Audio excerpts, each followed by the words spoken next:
Celle qui est actuellement directrice générale du Centre d'amitié autochtone de Val-d'Or s'est vue attribuer une place au sein du nouveau Conseil national de réconciliation mis en place par le gouvernement du Canada. Rencontrée aujourd'hui, Mme Cloutier nous explique qu'elle se sentait particulièrement interpellée par le mandat du Conseil. Elle nous explique d'ailleurs les grandes lignes. Le mandat du Conseil national de réconciliation, c'est de mesurer le progrès de la réconciliation au Canada et aussi de mettre de l'avant la réconciliation à travers la société canadienne, la société québécoise.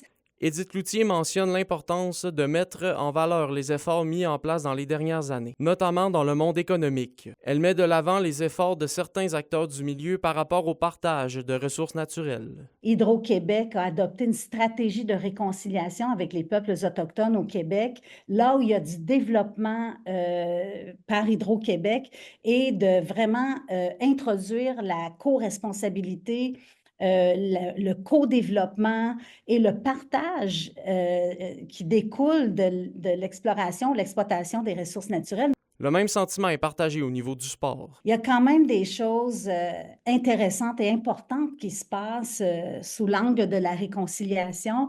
Je vais donner l'exemple dans le sport.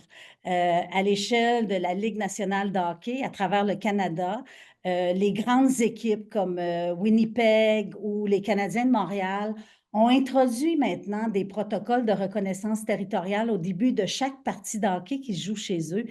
Le Conseil sera donc chargé de produire un rapport annuel mettant en lumière les différents efforts qui ont été faits au cours de l'année. Ce dernier sera présenté au gouvernement fédéral en place qui sera chargé de prendre action. En fin de rencontre, Mme Cloutier mentionne qu'il est important dans le contexte actuel de miser sur les efforts positifs qui ont été posés en termes de réconciliation. Olivier Morin, RNC Nouvelles, Rouyn-Noranda.